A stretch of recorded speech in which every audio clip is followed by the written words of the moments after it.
bayi berumur 2 bulan dari keluarga Katolik di daratan Afrika yang menolak dibaptis. Ia dilahirkan di kota Arusha. إن ضاقت الدنيا ارتحلنا عاليا لسنا الذين على الحياة نضام نرقى جموعا كل يوم للسماء حتى يقال عن الجنان شآم. Seorang bayi berumur 2 bulan dari keluarga Katolik di daratan Afrika yang menolak dibaptis. Ia dilahirkan di kota Arusha, Tanzania. Ibunya bernama Domisia Kimaro, sedangkan ayahnya bernama Francis Fudin Kira. Suatu hari di bulan Desember 1993, tangis bayi membahagiakan keluarga itu. Sadar bahwa bayinya laki-laki, mereka lebih bergembira lagi. Bagaimana pemeluk agama Katolik lainnya? Domisia dan Francis juga menyambut bayinya dengan ritual-ritual Nasrani. Mereka pun berkeinginan membawa bayi manis itu ke gereja untuk dibaptis secepatnya. Tidak ada yang aneh saat mereka melangkah ke gereja. Namun ketika mereka hampir memasuki altar gereja, mereka dikejutkan dengan suara yang aneh. Ternyata suara itu adalah suara bayi mereka. Mama, asini baptis. Nani kau Allah wa jumbe wakil Muhammad. Ibu, tolong jangan baptis saya. Saya adalah orang yang beriman kepada Allah dan Rasulnya Muhammad. Mendengar itu Domisia dan Francis gemetar. Keringat dingin bercucuran. Setelah beradu pandang dan sedikit berbincang, mereka memutuskan untuk membawa kembali bayinya pulang.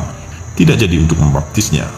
Ayah dan ibunya, Domisia dan Francis, bingung.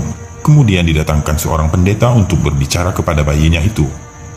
Sang pendeta bertanya, "Are you Yesus? Apakah kamu Yesus?" "Tidak, aku bukan Yesus. Aku diciptakan oleh Tuhan, Tuhan yang sama dengan yang menciptakan Yesus."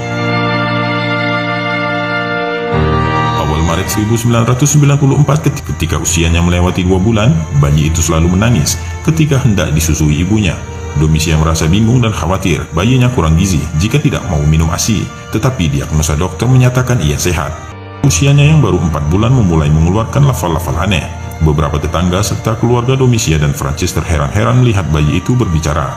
Orang-orang yang takjub menimbulkan kegaduhan sementara, namun kemudian mereka diam dalam keheningan. Sayangnya waktu itu mereka tidak mengetahui bahwa yang dibaca Quran surah Al-Baqarah ayat 54. Domisia khawatir anaknya kerasukan setan. Ia pun membawa bayi itu ke pastur, namun tetap saja Syarifuddin Khalifah mengulang-ulang ayat itu hingga kemudian cerita bayi kerasukan setan itu terdengar oleh Abu Ayyub, salah seorang muslim yang tinggal di daerah itu. Ketika Abu Ayyub datang, Syarifuddin Khalifah juga membaca ayat itu. Tak kuasa melihat tanda kebesaran Allah, Abu Ayyub sujud syukur di dekat bayi itu. Francis dan Domisia, sesungguhnya anak kalian tidak kerasukan setan. Apa yang dibacanya adalah ayat-ayat Al-Quran. Intinya ia mengajak kalian bertaubat kepada Allah, kata Abu Ayyub. Beberapa waktu setelah itu, Abu Ayyub datang lagi dengan membawa mushaf. Ia memperlihatkan kepada Francis dan Domisia ayat-ayat yang dibaca oleh dirinya. Mereka berdua butuh waktu dalam pergulatan batin untuk beriman. Keduanya pun akhirnya mendapatkan hidayah Allah Subhanahu wa Ta'ala. Mereka masuk Islam. Sesudah masuk Islam itulah mereka memberi nama untuk anaknya sebagai Syarifuddin Khalifah. Keajaiban berikutnya muncul pada usia 1,5 tahun.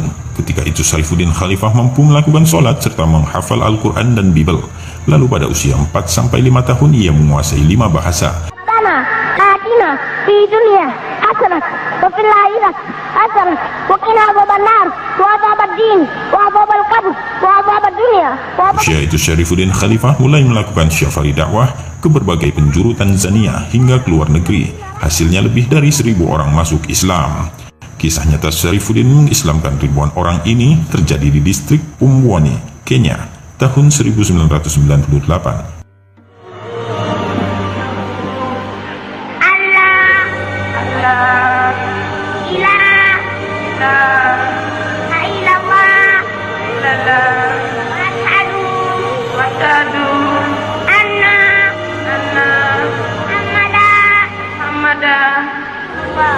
Ribuan orang telah berkumpul di lapangan untuk melihat bocah ajaib ini. Syarifuddin Khalifah, usianya baru 5 tahun, tetapi namanya telah menjadi buah bibir karena pada usia itu ia telah menguasai 5 bahasa.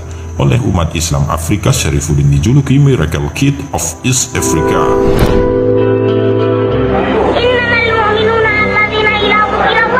Perjalanannya ke Kenya Saat itu merupakan bagian dari rangkaian safari dakwah ke luar negeri.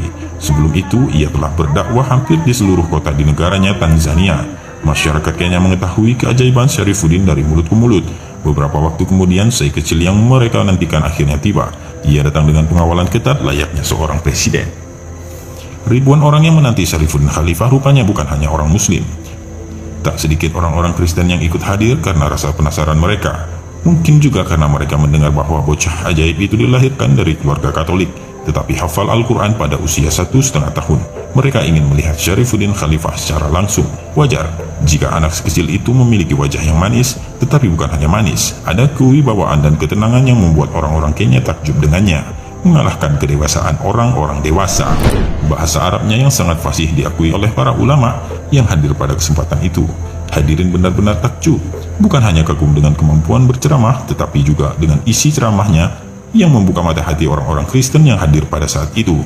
Ada seberkas cahaya hidayah yang masuk dan menyelusup ke jantung nurani mereka. Selain pandai menggunakan ayat-ayat Al-Quran, sesekali Syarifuddin juga mengutip kitab suci agama lain, membuat pendengarnya terbawa untuk memeriksa kembali kebenaran teks ajaran dan keyakinannya selama ini. Begitu ceramah usai, orang-orang Kristen mengajak dialog bocah ajaib itu. Syarifuddin melayani mereka dengan baik. Mereka bertanya tentang Islam, Kristen, dan kitab-kitab terdahulu. Sang Syekh kecil mampu memberikan jawaban yang memuaskan, dan itulah momen-momen hidayah. Ratusan pemeluk Kristiani yang telah berkumpul di sekitar Syarifuddin mengucapkan syahadat. Jika dijumlah melalui dakwah Syarifuddin Khalifah, ribuan orang telah masuk Islam. Ajaibnya itu terjadi ketika usia Syekh kecil itu masih 5 tahun.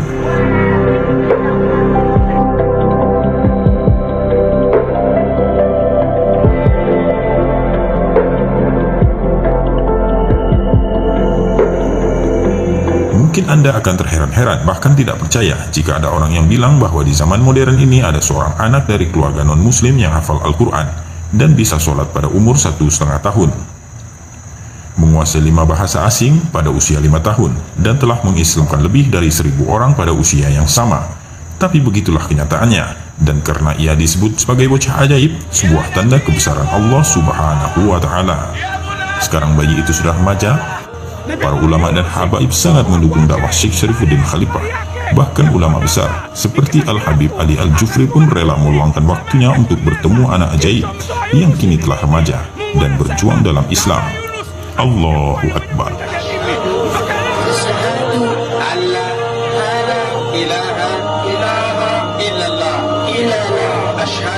Asyhadu anna Muhammadan Rasulullah.